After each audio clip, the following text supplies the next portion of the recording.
Ashama harka fuunee daawwattoota keenya kabajamoo OMN Kaayiroo irraa oduu isiniif qabna oduu waliin Anfaayisaa Iliyaasi. Labsii yeroo hatattamaa Itoophiyaan labsite hordofuun hawaasni addunyaa yaaddoo biyyattii irraa qaban addeessaniiti jiran. Miseensonni mana maree Awurooppaa labsii san hordofuun dhimmi qabiyyee mirga dhala namaa biyyattii kan akkaan nama yaaddeessa ta'us ibsan. United States ammoo labsiin sun komee uummataa hiikuu caalaa mootummaan iyyuu ni hammeessaa jetti. Dabalata gabaasa kanaatiif Abdi Fiixee. Miseensoti mana marii paarlaamaa Awurooppaa roobii har'aa yoo walgaan ijoon isaan irratti mari'atan haala yeroo ammaa Itoophiyaan keessa jirtu irratti ture. Yaadota hedduutu ka'ee yaadota hedduu irrattis mari'atan. Biyyattii keessatti yeroodhaa gara yerootti qabiyyeen dhala namaa hammaachaa deemuun ajjeechaan uummata Oromoo irratti dabalaa buluu fi kana hordofuun ammoo labsii yeroo hatattamaa jechuun kan mootummaan sun onkololeessa 9 bara 2016 labsee mata duree ijoo marii sanaa isa olaanaa ture. Qaamoti mana marii Awurooppaa walitti dhufuun dhimmoota kanarratti guyyaa har'aa mari'atan mana marii biyyattiitti koree dhimma mirga namoomaa fi akkasumas koree misoomaa turani. Miseensoti mana marii Awurooppaa kun marii isaanii guyyaa har'aa kanarrattis yaaddoo isaanii kana ekspertootaaf akkasumas aangaa'ota mootummaa biyyattii adda addaa waliin bal'inaan kaasanii irratti mari'achuu isaanii erga ibsaniin booda gamtaan Awurooppaa dhimma dhiittaa mirga namoomaa mootummaan Itoophiyaa uummata isaarraan ga'aatti jiru kana ilaalchisee kaayyoo dhaabbateef irraa gara boodaatti sigagaateeraa jechuunis komatani. United States gamasheetiin haalli amma Itoophiyaa keessatti mul'achaatti jiru kun kan akkaan baay'ee ishee yaaddeesse ta'uu dubbi himaan ministirii dhimma alaa biyyattii John Kirby ibsan. Keessumaa tarkaanfilee yeroo hatattamaa kan akka ajaja mana murtii malee hidhuu, walabummaa haasaa daangessuu, walga'ii uummataa dhorkuu fi sochii sa'aatiitiin ugguruu isa jedhu mootummaan sun akkamitti akka hojiirra oolchuuf yaadu akka ifa taasisu gaafannaa jedhan John Kirby. Kaayyoon labsii sana tarkaanfileen tarreessaman kunneen sirna eegsisuuf yaadamanii kan fudhataman yoo ta'an illee sagalee walabaa ukkaamsanii mirgawwan lammiiwwan Itoophiyaa ugguruun tooftaa ofiin of injifachiisuu labsii komeewwan mootummicha irratti dhiyaatan furuu caalaa matumaayyuu kan hammeessu ta'a jedhani dubbi himaan ministirii dhimma alaa United States kun. Ministiriin dhimmoota kominikeeshinii mootummaa obbo Geetaachoo Raddaa gama isaaniitiin ibsa gaazexeessotaatiif laatan irratti barbaachisummaa labsii sanaa yoo ibsan hiriira mormii biyyattii keessa waliin kan wal qabatu otoo hin taane yaaddoo kallattii adda addaatiin biyya keenya irratti aggaamamee jirurra aanuuf jenneetu jedhu.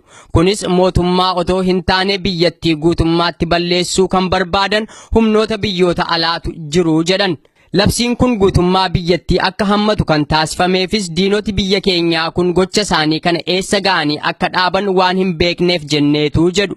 Chaansilarittiin biyya Jarman Angeelaa Merkel gama isaaniitiin daawwannaa isaanii irratti dhimmoota hedduu irratti aangaa'ota mootummaa biyyattii akeekkachiisanii jiru. Hunda caalaa nageenya biyyattiif dursa laattu yoo ta'e kan jalqaba irratti hojjetamuu qabu mariin hunda of keessaa qabuuf yaada wal jijjiirraan akka jiraatu sagaleewwan adda addaas akka dhageettii argatan gochuutu isinirra jiraataa jedhan Angeelaa Merkel.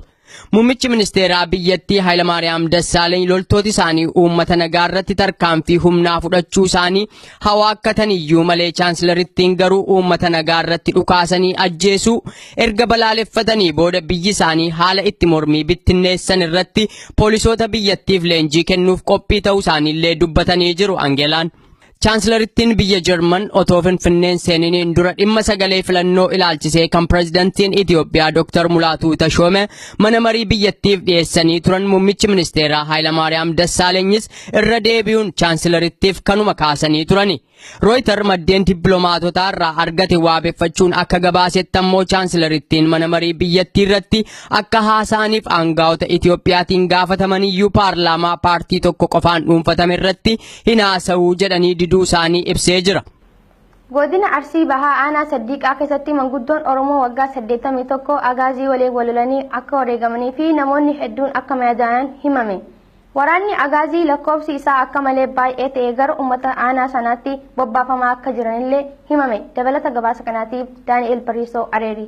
Aanaalee fi magaalaaleen godina Arsii Bahaa keessatti argaman kanneen akka Haabee, Addeellee, Baalee Gaskarii fi magaalaan Saddiiqaa hanga kaleessaatti guutumaa guututti bilisoomtee alaabaa dhaabachuu ofii of bulchaa akka turte namni Oromiyaa miidiyaa neetworkiif yaada kenne tokko himeera. Dargaggoon Oromoo namoonni 20 olii harka agaazii akka bu'anii fi ergasii ammoo loltoonni agaazii gara aanaa fi magaalaa Saddiiqaatti bobbaafamanii akka jiran namni yaada nuuf kenne kun akkana nutti himeera. Ruga sanbata darbeetirraa eegalee sanbata darbee magaalonni achi Arsii Diidaa keessa jiran magaalaan akka Habee, Adeellee, Balee, Gasgaar fi magaalaan Saddiiqaa guutummaan guututti magaalaan Saddiiqatii fi gandoonni baadiyyaa torba isii jala jiran bilisa obbaasanii haga guyyaa kaleessatti alaabaa adda bilisummaa dhaabatanii bilisummaadhaan bulaa turanii. Kaleessa ijoolleen magaalaa Saddiiqaa sun haga nama 20 hin gaanii ijoollee sun achitti qabamanii ijoolleen hidhamanii agaaziin ijoollee sun qabamnaaniin waraana akka jiru gara magaalaa Saddiiqaa bobbaasiniin kaleessa uummata akka malee reebaa turanii. Namni odeeffannoo nuuf kenne kun itti dabaluun akka jedhetti kaleessa maanguddichi waggaa 81 kun osoo agaazii wajjin wal lolanu akka wareegamee fi ijoollee hedduullee akka madaa'an himeera. Neetworkii akka jirutti cufaa waan ta'eef haala aanaalee fi magaalonni godina sanii keessa jiran dhiyeennatti hordofuun akka nama rakkisullee namni odeeffannoo dhiyoo naannoo sanii qabu kun dubbateera. Halkan nama tokko du'ee nama 3 jedhamaa garuu qabatamaan qaba maqaan isaa naa himame nama tokko Musliimaan Sheekaa jedhama manguddoo umurii 80ti. 2 ijoolleen hiriyamatiyyaa tokko Umar Junuu jedhama tokko Beekuu Gannuu jedhama 2 rasaasaan dhahamanii sanii ol jedhama garuu qabatamaa wanti amma harkanu ga'e isa kana warri Baalee immoo gaasaraan achi wayita karaa waabeetiin as ce'uuf deeman dildila waabee gubbatti agaaziin dura dheetteetiniin akka isaan as hin dhufne kanatti cufanii yeroo ammaa kana lola guddatu adeemaa jira jedhan garuu neetworkii waan hin jirreef argachuu hin dandeenye nu seenuu hin dandeenye bakka. Mee maanguddoon waggaa 80 kun rasaasaan ajjeefaman moo maal akkamitti ajjeefaman? Manguddoon rasaasaan ajjeefaman akka manguddoomaan kun akka waan dhukaas olii bananii isaan nama qabsaadha. Manguddoon kun duraanumarraayyuu zariin isaanillee akkas abbaan isaanillee qabsaa ture. Abbaan isaanii nama Xaaliyaaniin lolaa ture manguddoo kana. Isaanillee akkasuma dhukaas yeroo olii bananitti achitti dhaqaniitiin ajjeesanii bifa kanaan jira. Haalli naannoo san jiru yaaddessaadha. Neetworkiin hin jiru hordofuu hin dandeenye. Kanaaf wanti ati uummatatti nu qaamtu warri irrana warri gara Asallaa Itayyaan dheeraa hurutaa diksiisiin naannoo siree qullaa jiran kuni haga agaaziin kun isaan keessa deemetiin dakasan dhaqeetiin uummata keenya nurraa fixu kana maaliif nutti ilaalanii uummanni keenya kadakaa warri irranaa kun nu dirmadhaa warri dheeraa Itayyaa hurutaa diksiis qullaa arbaa kun nu dirmadhaa maa nutti ilaaltanii haga agaaziin isin keessa deemetiin nu fixuu karallee taatutti nurraan cuuftanii jedhaniitiin dhaammachuu jiranii waan kan uummatti nu dhaame. Uummanni hololtoota agaazii yookiin poolisoota mootummaa kanarraan miidhaa geessisan wanni himame wanni dhaga'ame hin jiru. Daani'el kan amma si hime kun informeeshina qabatamaa qofaa gama agaaziirraa miila wanti jedhu kun shakkii malee qabatamaan akkana wanni jedhamu kun wanti amma si hime kun dubbii qabatamaati. Inni jira waa gammaadhaan waan nuun baaneef si himuu hin dandeenyu naan jedhan. Mee gara biraatti naannuma kana gara aanaalee Arsii Bahaa kana liyyuu poolisii kan jedhamuu fi poolisii naannoo Sumaalee irrallee fidanii agaazii waliin makanii uummatarra bobbaasaa jiran jedhan waan san waan dhageette tarii odeeffannoo akkasii nama biyyarraa quunnamte kanaan. Liyyuu poolisiin dhageenye amma akka biyyarraa naa gabaasanitti waraana agaazii federaala hora bittinneessatii fi poolisii Oromiyaati. Wanti dhalate hin beekamu waraanni kuni waraana kana baay'ee takkaayyuu agarree uummata buulaa uummata hidhaa mana keessa seeneetiin maatii akkas tumaa jira ijoollee fidaa jedhaniitiin amma akkasitti gabaasni kun naa dhufee Adaamarraa wayita gara Arsii deeman makiinaa kana bakka yoo xiqqaate bakka 40 nama fattashan jedhan gara bakka 40tti. Kanaaf haalli naannoo san jiru ulfaataadha. Uummanni tokkummaan ka'ee akka dirmatee waan kana ofirraa deebisu dhaamsatti nu dhaama. Uummanni naannoo sanillee achi warri Baalee, warri Gaasaraa, warri Dambal, warri Ambeentu kun akka nuuf birmatu uummata sanii akka dhaamtan. Uummanni kun immoo osoo hidhannoo iyyuu qabaatee hidhannoo amma isaan guyyaa 5 bilisummaan jiraatan san keessatti kan ta'u 60 hidhatarraa hiikkatanii kaleessaaf dheengadda agaaziin roobetti konkolaataa 4 bu'ee ture konkolaataa innatiree guddaa kanaan buusanii turanii osoo roobeen gubbaa agaazii sun qubachuu baatee magaalonni kunniin haga ammaatti bilisummaan turanii garuu mootu roobee gubbaa ta'anii magaalota akka Saddiiqaa, magaalota akka Habee, magaalota akka Jeenaa kana dhayanii rukutanii achi gubbaa dhayanii roobetti deebi'an. Caasan isaanii guutuu Saddiiqa keessa barbadaa'ee jira. Roobeerraa dhufanii uummata dhayanii uummata waan barbaadan qabanii achitti deebi'anii kanaaf warri naannoo roobeen tun roobeen ta Baaleete moo roobeen ta gubbaa ta Diidaa? Tadiidhaati roobee diidhaa. Godina Shawaa Kibba Lixaa Aanaa Sooddoo Daacii keessatti humnoonni waraana mootummaa wayyaanee namoota 6 hiriira nagaa irratti ajjeesuun isaanii jiraataan aanaa kanaa OMN itti himan. Dabalata gabaasa kanaatiif itichaa guddataa. Mormii jiraattonni godina Shawaa Kibba Lixaa Aanaa Sooddoo Daacii taasisaniin humnoonni waraana mootummaa wayyaanee lammiilee nagaa namoota 6 ajjeesuu isaanii jiraataan aanaa kanaa dubbatanii namoota ajjeefaman kanneen keessaa abbaa gadaa duraanii kan ta'ani obbo Baqqalaa Wadaajoo manguddoo umurii waggaa 78 fi ijoolleen waggaa 14 roobaa bashaadaa keessatti argamuu isaanis namni kun OMN itti himaniiru. Abbootii gadaa duraanii obbo Baqqalaa Wadaajoo bokkuu ganna 78dha. Ixaattee immoo dargaggoo ganna 27 Tafarii Biisaa Tobbooqaa jedhama. Ixaattee immoo Biqilaa Gunjoo Birmajii jedhama. Ganna 27 wattaatidha. Ixaattee immoo ganna 35 hanga ganna 40 keessa hin jiru. Agayyuu Iyyaadoo jedhama. Ammas ixaattee immoo Tuumii Abbaa Bulee jedhama. Innis ganna 35 hanga ganna 38 keessa jira. Xiqqaassee immoo mucaa waggaa 14 roobaa bashaadaa abboota kombolchaa jedhama. Ammaaf qabatamaan qabatanii hundaayyuu warra ajjeefamanidha. Warra ajjeefame kana warri madaa'anis hin jiru isaan qabatamaadhaan boru isin fixee kanan isinitti himaani wanna jiru wajjin. Namni kun akkaataa ajjeechaa mudatee yommuu dubbatan karaa nagaan hiriira baane malee namni yakka dalagee hin turre. Gaaffiin keenyas ta'e hiriirri keenya gaaffii bilisummaadha jechuun erga dubbataniin booda akkaataa obbo Baqqalaan hiriira kanarratti wareegamanis namni kun akkas jechuun dubbatu.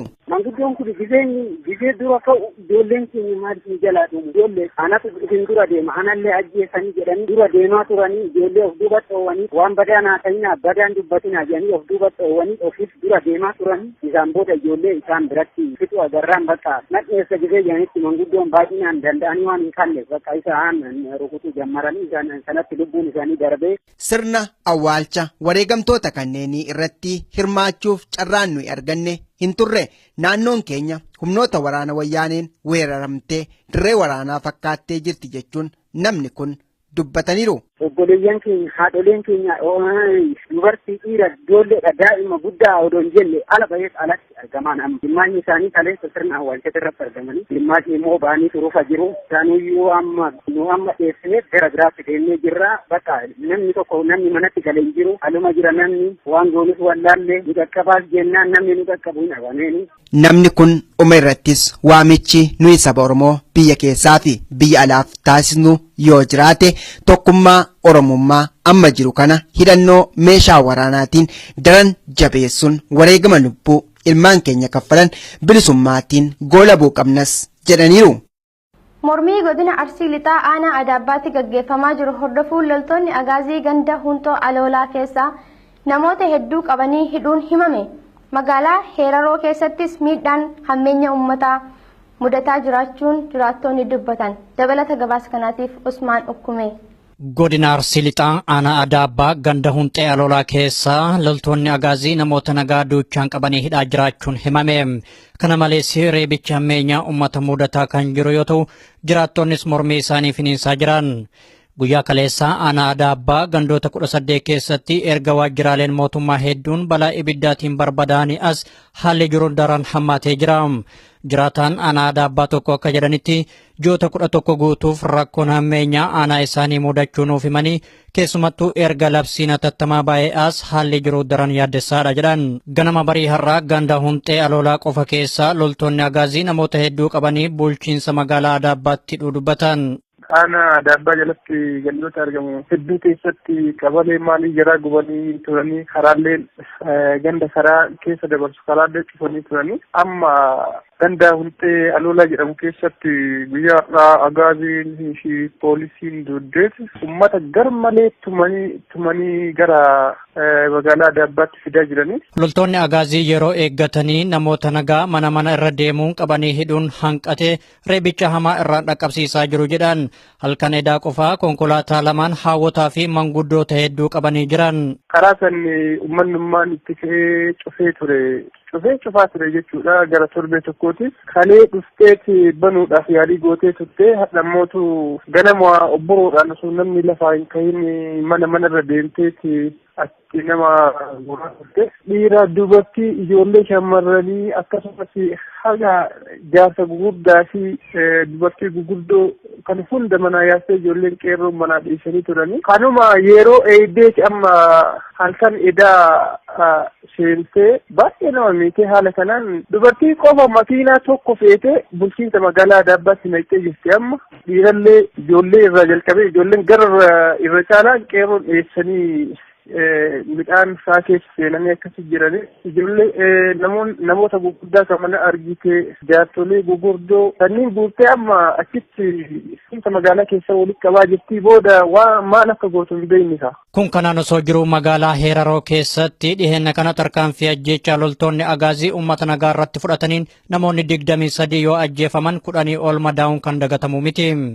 Loltoonni kun haala suukkaneessaa ta'een namoota kana hunda erga ajjeesanii booda ammas miidhaa dhaqqabsiisaa jiru. Manneen jiraatota irra deemuun qabanii hidhuu fi reebuunis akkuma itti fufetti jira. Kana jala namoonni baay'een magaalaa dhiisanii gara biraatti baqachuudhaaf dirqamuu isaanii namni nutti dubbifne kun himan.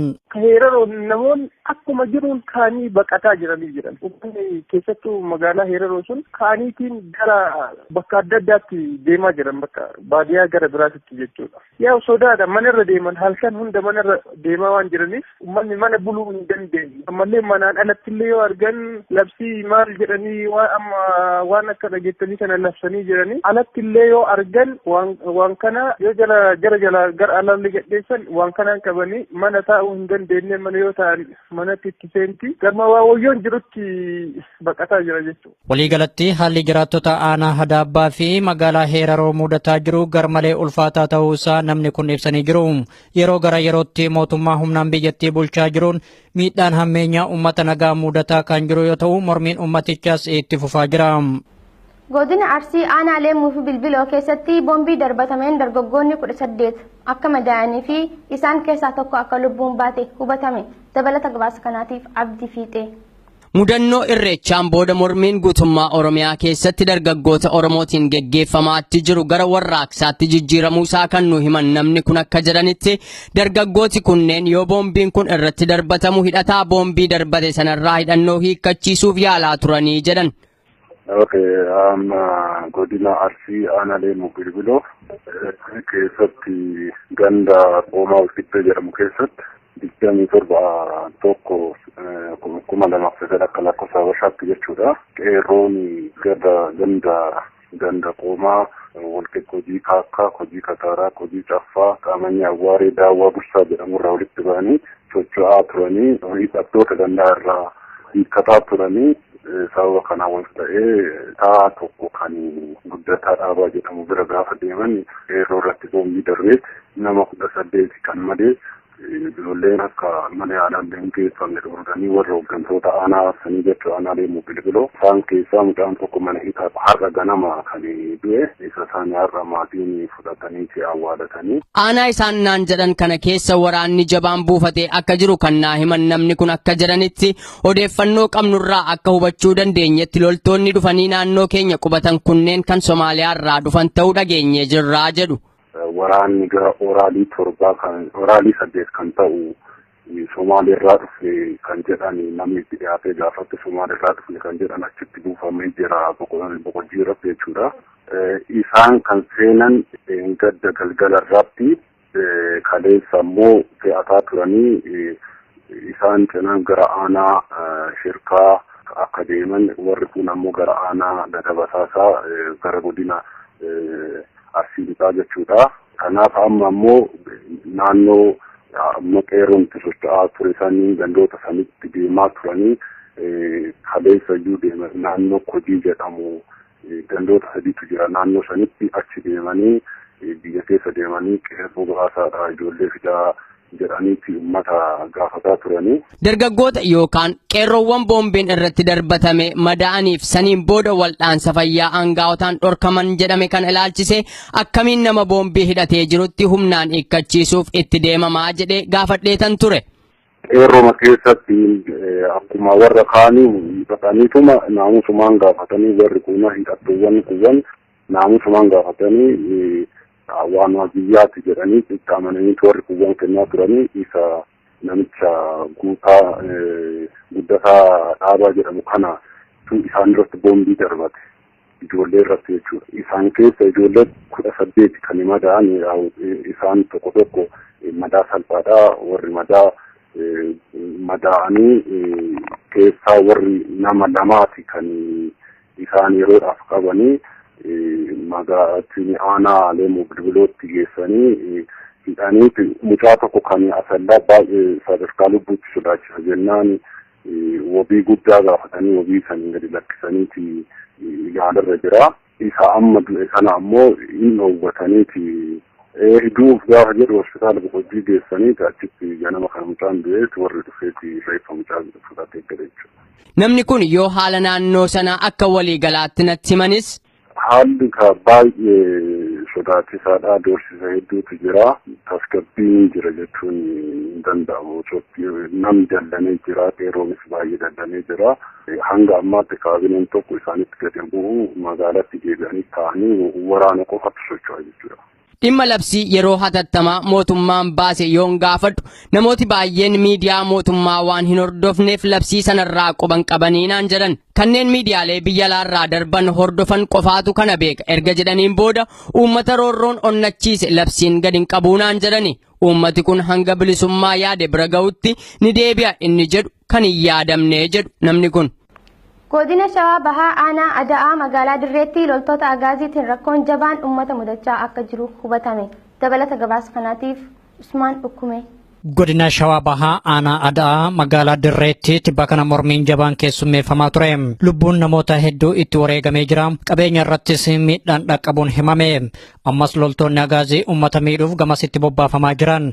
Kana malees mootummaan humnaan biyyattii bulchaa jiru karaa tokkoon maqaa jaarsummaa jedhuun jiraattota kana hawataa kan jiru yoo ta'u karaa biraatiin ammoo loltoota isaa gamasitti bobbaasaa jira kan jedhan jiraataa Aanaa Ada'aati. Namni kun akka jedhanitti erga duguuggiin sanyii ayyaana irreechaa Bishooftuu irratti uummata Oromoo mudatee kaasee nagaa fi tasgabbiin aanaa isaanii keessaa dhabamuu dubbatan. Nagaa uummatichaa booressaa kan jiran loltoota agaaziiti jedhan. Uummatichis gochaa loltoota agaazii kanatti xiiqayanii gara mormiitti imaluudhaaf dirqamanii jiru. Egaa qareen kun kan jalqabe yaadni isaa gocha duguuggaa sanyii ayyaana irreechaa irratti raawwatan irraa ka'eetu jechuudha. Kanaaf gaafa guyyaa 24 akka lakkoofsa biyya kanaatti qabateetu yoo daawwannitta ijoollee namoota naannoo keenyatti awwaalaman isaan awwaalatanii hawaasa kakaasanii waan jiru kaayyoo hundaa ibsanii ta'e gara tarkaanfiitti galan jechuudha qeerroon naannoo keenyaa. Akka namni kun jedhanitti onkololeessa 4 haga 7 bara 2016tti mormii aanaa isaanii keessatti geggeeffamee tureen hinjifannooleen cululuqaan jiraattotaan galmaa'ee ture.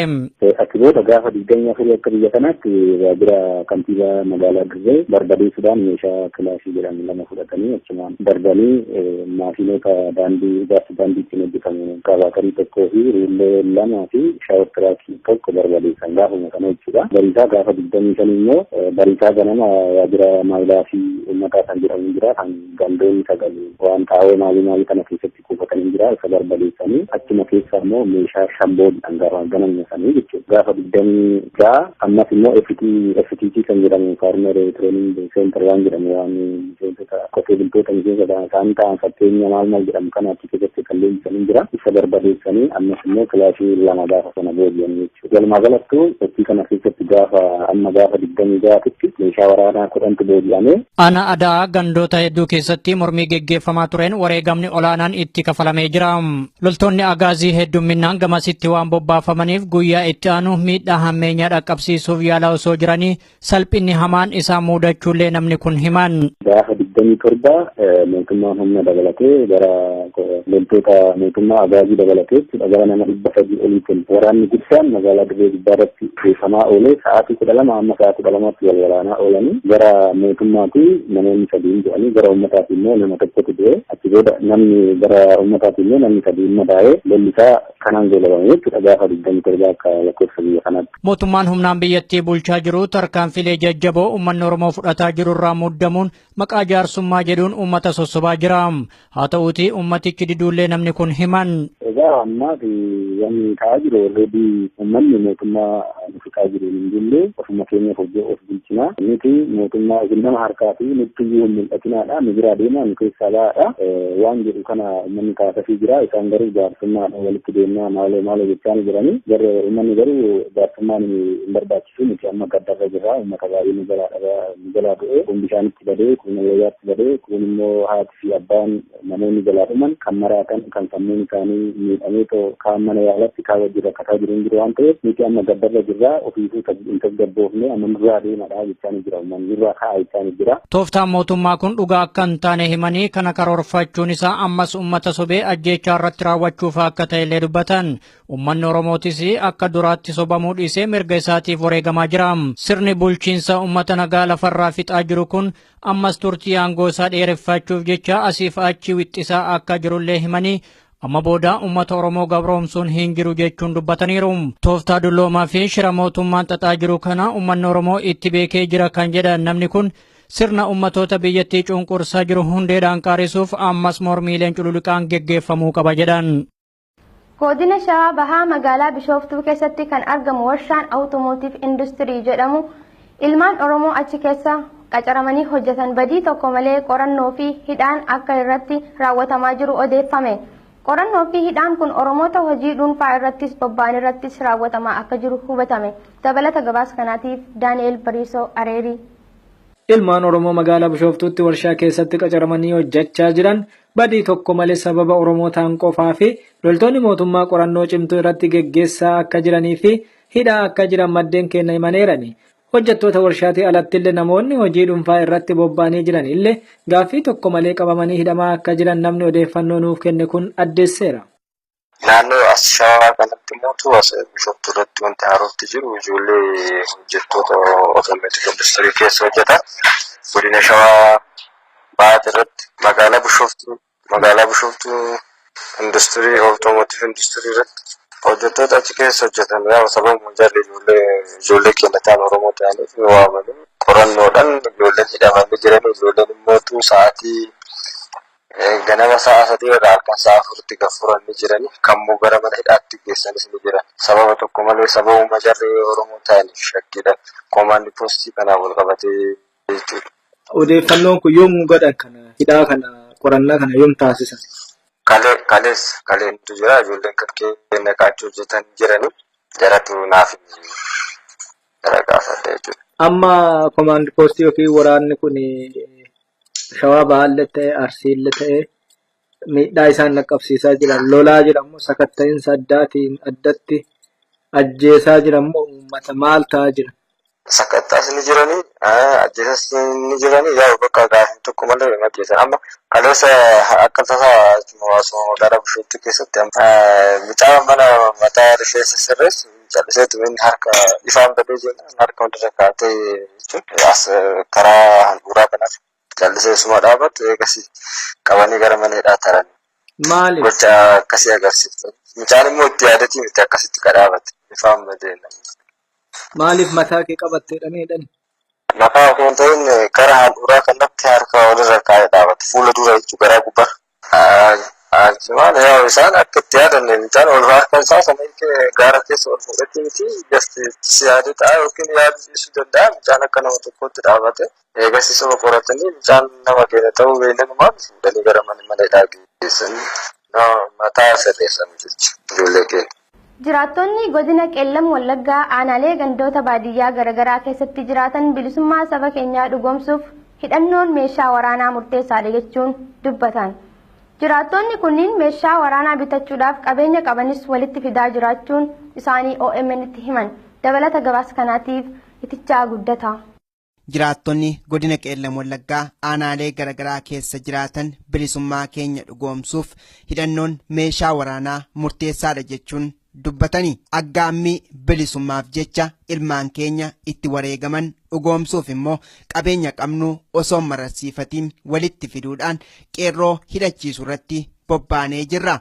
Warreen meeshaa waraanaa fi qabeenya qabdanis nutumsaa Oromiyaa walaboomte dhaloota egeree dhaalchisiisuuf namni hundumtuu iddoo jirtanitti wayyaaneetti gufuutaa jechuunis kan gaafatan jiraataa godinichaa keessaa nama tokkodha. Godina Qellem Wallaggaa ta'e Dambiilloo jala namoonni buusaa walii buusanii kan qabu masaaraa ta'e walga'ii akka ta'anii bakka akka uummati buusuu ijoolleen fi hidhattoota irraa fudhatanii namoota dhuunfaa ofii isaaniitiin kennanii taasanii buusaa fi akka jiran namoonni naafiyaniin ijoolleen akka jiranitti daggala galanii jiru. Buusii kan isaanitti walitti qaban ijoolleen akka jiranitti beektee mootummaa kanaan bulbulu jedhanii walga'ii eega isaaniitiin booddee namoonni bakkoo jijjiiruu fudhatanii deeman. Isa kanaaf namoonni akka jiranitti bakka jallachiisanii deemanii bakkee jiraniiru. Isaanis immoo warreen akka bakka wantoonni kan isaan jiranii magaalaa irra malee gaxarii sana deemuu hin dandeenye sodaatu baay'ee sodaa guddaa jira. Namoonni immoo kaa information naaf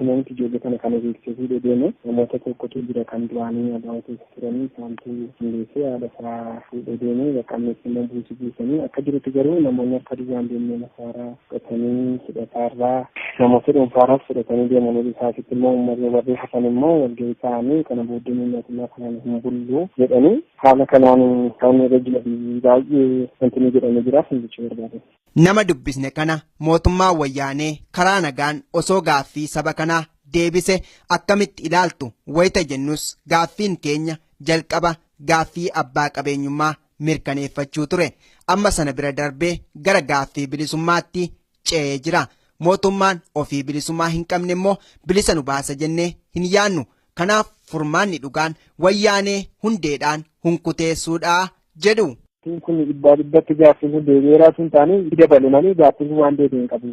Gaaffiin kun gaaffii daddabale malee gaaffiin kun deebi'ee tokkollee waan hin jirredha uummati kan inni deebisu deebiin wanta ta'e tokkollee deebi'uu hin dandeenye. Kanaadha kan uummati kaafaa jiru. Uummanni gaaffiin qabu akkuma ta'ee jiru uummanni gaaffiin amma qabu mootummaa kana dhibbatti buluu hin dandeenye. Kana booddee nuti walii fi warra gumaa taaneera walii wajjin deemuu hin dandeenyu kan jedhudha uummati gaaffiin qabu. Dhuma irrattis namni kun akka jedhanitti kutaalee Oromiyaa keessa buufatee kan jiru humna waraanaadha. Humnoonni waraanaa kunneen immoo qe'ee keessa deemtee ilmaan Oromoo biyya abbaa keenyaa keessatti ajjeesaa jirti. Kana booda reeffa lakkaa'uu hin barbaannu ofirraa waraanuudhaan nuyi Oromoon bilisummaa barbaanna. Warreen biyya alaa waan qabdaniin Oromoo bira dhaabadhaa jechuunis dhaamaniiru. Mormii Oromiyaa keessatti ji'a 11 mudate sababeeffachuun gaafiif deebii obbo Mulaatuu Gammachuu waliin taasisnee oduu boodatti fufa. Uummata Oromoo biyya keessatti jimlaadhaan dhumaa jiru ilaalchisuun baqattoonni Oromoo mooraa baqaa Kakumaa keessa jiraatan fuula dura waajjira mootummoota gamtoomanitti hiriira bal'aa gaggeessaniitiin jiran. Dabalata gabaasa kanaatiif Usmaan Ukkume. Baqattoonni Oromoo mooraa baqaa Kakumaa keessa jiraatan hiriira guyyaa kaleessaa geggeessan irratti mootummaa Itoophiyaa duuchaan uummata Oromoo fixaa jiru balaaleffatanii jiru. Baqattoonni kun fuula dura waajjira mootummoota gamtoomanii yookaan UNHCR fi waajjira sagantaa dhaabbata nyaata addunyaatti kan isaan hiriira kana geggeessan. Hiriirri baqattoota Oromoo mooraa baqaa Kakumaa keessa jiraataniin qophaa'e kun baqattoota saba biroo ta'anis hirmaachisee jira. Qindeessaa hiriira kanaa keessaa namni tokko akka jedhanitti dhumaatii ayyaana Irreechaa Horaar sadii irratti raawwatame ilaalchisee baqattoonni mooraa baqaa Kakumaa keessa jiraatan guyyoota sadiif gadda isaanitti dhagame ibsatanii turan. Dabalataan guyyaa kaleessaattis hiriira seena qabeessaa geggeessuullee himan.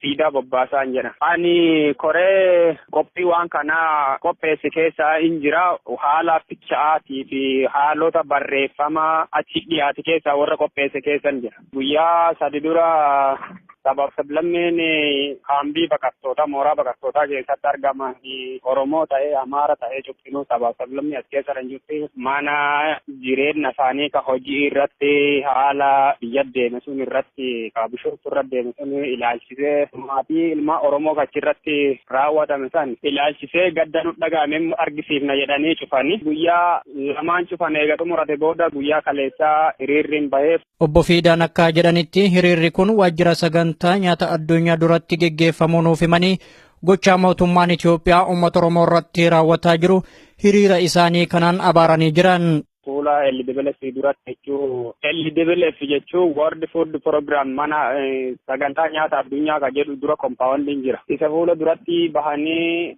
qaama dhimmi ilaalchisu UNHCR ta'ee kaambi manajaa jechuun mootummaa keenya haalli ta'ee kana cufa beeksisanii achitti hiriira bahanii uummata Oromoo biyya keessatti harkaafi mootummaan irra fudhatee dhala uummata Oromoo hobbaasisanii balaaleffachuuf. Akka isaan nuuf himanitti hiriirri kun kan qophaa'een baqattoota Oromooti.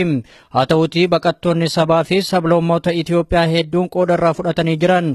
Hiriira kanarratti yoo xiqqaate namoonni 500 ol kan argaman ta'uu himanii rakkoo uummata Oromoo irratti geggeeffamaa jiru bifa barreeffamaatiin waajjira mootummoota gamtoomaniitti galfachuu isaaniillee dubbatan. Bifa barreeffamaatii fi bifa dhaadannootiin gara cufaanuu ni argisiifne. Baay'inaayyuu akkam xiqqaate garri nama 500 oliin baheera. Kun baqattootuma Oromooti moo baqattoota sabni biroollee keessa jiru? Sabni biraa uummata Oromoo, Amaaraa, Ogaadenaa fi Saawusern Itoophiyaa, uummata Gambeellaa cufa dabalatee bahe. Egaan daawwattoota keenya kabajamoo gama kiyyaan nagaatti isiniin jechaa qophiilee OMN kanneen hafan waliin turtii gaarii.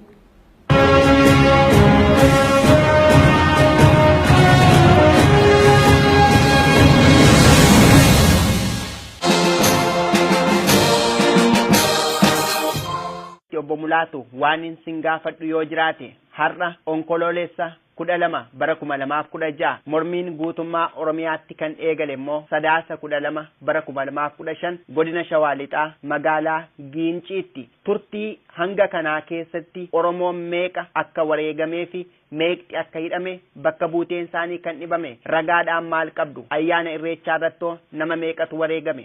Nama ammaatti kan nuyi dokumentii goonee qabna jennee waan goonu akkuma beektu iddoo hundumaatti karaa nagaatiin deemuudhaan namni keenya namni baay'een hidhameera.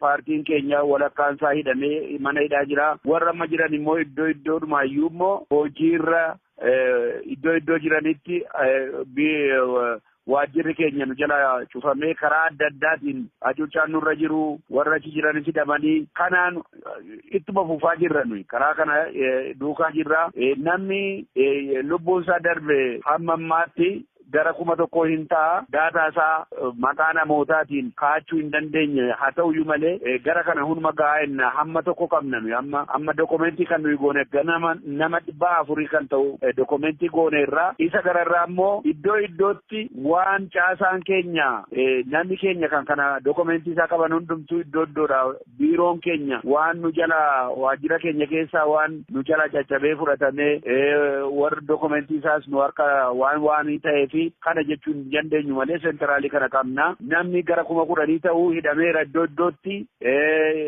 kanaafi baay'ee hubaatii guddaatu nurra ga'e kana nan amana. Yeroo ammaa kana mootummaan biyyattii bulchaatti jiru paartilee mormitootaa kanaaf carraa marii yookaan walitti dhufnee dubbannaa'edha. Dhimma kana akkamitti ilaaltu isin akka paartii keessanitti? Maali walitti dhufanii dubbachuun nuyi duumaayyuu waan nuyi gaafataa turreedha. Walitti dhufanii dubbachuu dhiisuun amma ammaatti waan inni balleesse waan guddaa waanta ta'eef walitti bahanii dhufanii ta'anii waliin dubbachuun garaa qulqulluudhaan hin barbaachisaa jenna. Garuu callumanii foolseekoof walitti dubbachuu bichaa otoo hin ta'in dubbii hiikuudhaaf qophaa'anii walitti dhufuudha kan barbaachisu. Amma kan jechaa jirtanii maree kana yoo nuuf laate mareen kun akka gaarii ta'etti kan isin jechaa jirtani. Garuu gaaffiin saba Oromoo kan kaleessaarra immoo amma qooshee fagaateera miila dheereffateera. Gaaffiin Oromoo kalees mirga wabii isaati kan inni barbaadu amma immoo gaaffii bilisummaa jedhu iyyuu kutaalee Oromiyaa keessatti finiinaa jira. Isa kanoo akkamitti ilaaltu mootummaa yookiin sirna bulchiinsa wayyaanee kana keessattuu hin furama jettanii yaadduu isin? Gaaffii yommuu walitti dhufanii haasaan yommuu xarapheezaatti haasaan isuma kanatti hin gaafatama kanatu egaa nagaadhaanii waan sana waan isa barbaadeera ofii isaatiin obbushuu barbaada sabi Oromoodha. Kanaatiif amma samma callumedhanii akka itti jiraatu kanatu godhamuu tusa gubbaa jira jedhanii gaaffii kana xarapheezaa gubbaatti gaafatama. Isin akka OFC'ttis ta'e akka Koongireensii Federaalawaa Oromootti maal barbaaddu? Gaaffii saba Oromoo kallattii kamiin osoo deebi'e dhugumatti Oromoon fala argata jettanii yaaddu akka paartii keessanitti? Amma kanaan duraatti kan nuyi jennu federaalizimii isaa callumedhanii suudoo ta'e utuu hin ta'in federaalizimii dhugaa biyyaana keessatti isa Oromoon abbaa qabeenya isaa ta'e daangaa isaa abbaa barbaade akka barbaadetti ofii isaatiin filatee dimookiraasiidhaan seera gadaatiin obbushu isa barbaannan. Inni kun akka inni jiraatu saba gara biraa jiniin nagaadhaan ollaa jiniin waliin jiraachuu federaalizimii isa dhugaati kan nuyi barbaannu Oromoodhaaf kanatu ta'a jennee kanaan dura kan nuyi carraaqaa turre kana. Tole obbo Mulaatu mee isin gaaffilee kana yookaan qabxiilee kana kan isin kaasaa jirtani har'a irra teenyee yoo ilaalle immoo gaaffiin Oromoo kaleessa isa isin amma kaastan kana kaasaa turani. Amma immoo sanarra fagaatee Oromoon guutummaatti bilisummaa barbaada. Lammaffaa immoo wayyaanee faana warra TPLF kana faana ta'e OPDO faana madaa guddaa qabu, godaannisa guddaa qabu. Isa kanaan immoo waliin jiraachuu yoo hin dandeenyu jedhu. Isin isa kana akkamitti ilaaltu akka paartii keessanitti? Egaa akka paartii keenya kana dura kan turetti nuyi pirogiraamii keenya teenyee waan jijjiirre hin qabnu saba gara biraa jiniin walii gallee federaalizimii dhugaan biyya kana keessa jiraatee nagaadhaan waliin jiraanna gara seechitti isa wayyaaneen kanaan dura uume rakkinanni uume isa kana hunduma isaa ciramee badee haaraa saba gara biraa jiniin nagaa keenya uumne daangaa keenya eeggannee qabeenya keenya abbaa qabeenya keenya taanee jiraannaa innagaa pirogiraamii haaraa gara isaa asitti waan irratti dubbannee waan goonani amma kan nuyi barbaannu isa karaa adda addaadhaa haasofnu utuu hin ta'in siyaasii Oromoodhaa iddoo tokkotti walitti dhufee mana tokkotti tumee waan kana barbaannaa han jedhu yoo kaate isa duukaas hin buuna isa adda addaan deemanii nama gara biraajinii walii galanii intinaa ta'an utuu hin ta'in tokkummaan waanidhaa kan nuyi iyyaa turreef kanaadha kanaatii fi tokkummaa keenyaanii gaaffii gaafachuun nu gubbaa jiru walii gallee iddoo tokko teenyeeti kadheen gadda interviiyuu Muhammad Hasan nan dhaggeeffadha iddoo adda addaa teessanii afaan adda addaa hin haasa'inaayi iddoo tokko teessanii waan haasoftan nama gara biraajiniin waan haasoftan ofii keessanii duraan dursaatii qopheeffadhaa walii galaatii kana booddee iddoo gara biraajiniin haasa'uu danda'an inni jedhe kanan sunaa gala. Haa ta'u mee isin akka ilaalcha keessaniitti jaarmiyaalee siyaasaa yookiis paartilee siyaasaa Oromoo faana hariiroo uumuu moo paartilee qomoo biraa bakka bu'an faana hariiroo uumuudha akka filannootti kan isin kennitani? Nuyi paartiin keenya yeroo duraayyuu kan jalqabnee ejjennoon keenya kan jennu Oromoon mana sagal dhaabachuurra paartiin hundumtuu kan Oromoo ta'e rakkina gidduu isaatii qabu hundumaa achi kaa'ee tokkummaa uume kana booddee waan barbaadu irratti xiinxalee walii galee haasa'uu danda'a jenneeti kan nu yaadaa turre tokkummaa uumnaa duraan dursineedha inni tokkummaan kun uumamuun inevitable kana achi mana adda addaa dhaabbatee karaa adda addaa afaan adda addaan haasa'uu hin barbaachisu jennan. Obbo Mulaatu yeroo tokko haala uummanni keessa jiru yookaan sabichi keessa jiru faana ilaalanii imaammata fooyyessuun gaariidha moo gaarii miti jettanii yaaddu? Haa ta'u jaarmiyaaleen siyaasaa hedduun amma biyyoota alaa kana keessa jiru isaan faana deemuudhaaf wanti isin daangessu akka hudhaatti yookiis akka rakkootti maaltu jira akka koongirensii federaalawaa Oromootti? Waliigaltee barbaada malee wanti nu rakkisu tokko iyyuu hin jiru. Waliin haasa'uu barbaachisaa yoo waliin haasofne kun rakkinan fidu waliin haasofnaa isa jedhudha ammayyuu kan nuyi haasaa jiru malee faallaa deemnaa nuyi kanumatu nu baasaa jennee waan ofii keenya murteeffannee kaan utuu hin ta'in waan Oromoon barbaadu duukaa buunee waliin haasofne iddoo tokkotti gudunfinee tokkoon deemna inni jedhu isa kana laalchisuudhaaf. Haa ta'u amma Oromoon yookiis sabni Oromoo guutuun yeroo ammaa kana fincila karaa nagaa isin itti aarsaa kaffalaa turtanii hooggantoonni keessan immoo kunoo mana hidhaa keessatti itti gidirfamaa jiran karaa nagaa kan jedhudha. Karaa nagaan kun jijjiiramni dhufullee fala dhumaa hin kennine jechuun Oromoon gara qabsoo hidhannootti deemaa jira. Paartiin keessan dhimma kan akkamitti ilaala? Waan Oromoon hojjetu nuyi dura dhaabbannu karaa nagaatii kun fincila ati deemsiftu kuni sirrii miti nuyi karaa nagaarra jirraa karaa nagaatiin neechariin keenya asuma biyya kana keessattis kan nuyi itti dhaabbanne nagaa irratti hundoofne karaa nagaatiin dhaabbanne nagaadhaan soolvii goonaa dimookiraasiin hin dhufaa inneeti ammas kun hundumtu mootummaa inni maraasaa jiru kun inni yeroo ammaatti waan gochaa jiru kun karma nagaa kan ittiin hojjetaa turreedha. Haaraa miti ammas taanaan karaa nagaadhaa yemmuu dhibeedu yemmuu mootummaan isa seera dimookiraasii kanaan isa nuyi nagaadha jennu kana fudhachuu yemmuu didu sab immoo ka'ee hinkoo jedhee yemmuu ni fincilu ageenisiisaas miti kun gaaffiidhuma keenya fudhateeti kan sabi kan inni dura ba'ee deemaa jiru kanaatii fi isa waan dhannaa dhabnu miti garuu hamma danda'ametti karaa nagaatiin roomtallee akka inni dhumu fedhii. Gara dhumaarratti Oromoodhaafis ta'e yookiis mootummaa wayyaaneef maal dhaamtu maalitus furmaata jedhu jedhu obbo Mulaatuu Gammachuu akka paartii Koongireensii Federaalawaa Oromootti. Amma nu danda'ametti paartiin TPLFidha nagaatiin taa'ee gaaffii saba kanaadha nagaan deebisuutu isa gubbaa jira jenna. Nagaan deebuu baannaan sabi kuni waan isaa ittuma fufaa jira, qabsoo isaa ittuma fufaa jira. Qabsoo kana keessatti hubaatii guddaatu dhufa. Lubbuun namaa hin bada, mateeriyaaliin hundumtuu hin bada, biyyattiin rakkinarra buuti. Kanaatiif isinis waan buufattan hin qabdanii. Kanaaf nagaadhaan hundumaan deemuun baay'ee bayeessaa kana gaaffii Oromoodhaa amma deebisaa hin jennanu. Haa ta'u ulfaadhaa galatoomaa obbo Mulaatuu Gammachuu ibsanuuf kennitaniif. Aatis ulfaadhu gooftaa ku fayyaatu.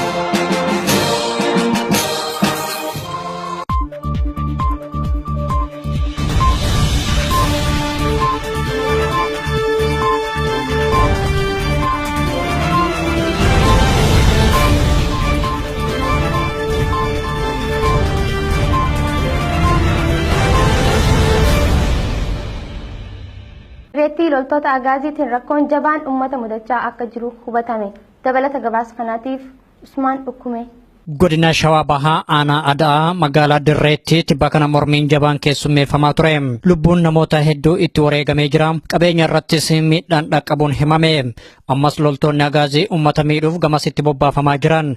Kana malees mootummaan humnaan biyyattii bulchaa jiru karaa tokkoon maqaa jaarsummaa jedhuun jiraattota kana hawataa kan jiru yoo ta'u, karaa biraatiin ammoo loltoota isaa gamasitti bobbaasaa jira kan jedhan jiraataa Aanaa Adaati. Namni kun akka jedhanitti erga duguuggiin sanyii ayyaana Irreechaa Bishooftuu irratti uummata Oromoo mudatee kaasee nagaa fi tasgabbiin aanaa isaanii keessaa dhabamuu dubbatan. Nagaa ummatichaa booressaa kan jiran loltoota agaaziiti jedhan. Ummatichis gochaa loltoota agaazii kanatti xiiqayanii gara mormiitti imaluudhaaf dirqamanii jiru. Egaa qabiin kun kan jalqabe yaadni isaa gocha duguuggaa sanyii ayyaana Irreechaa irratti raawwatan irraa ka'eetu jechuudha.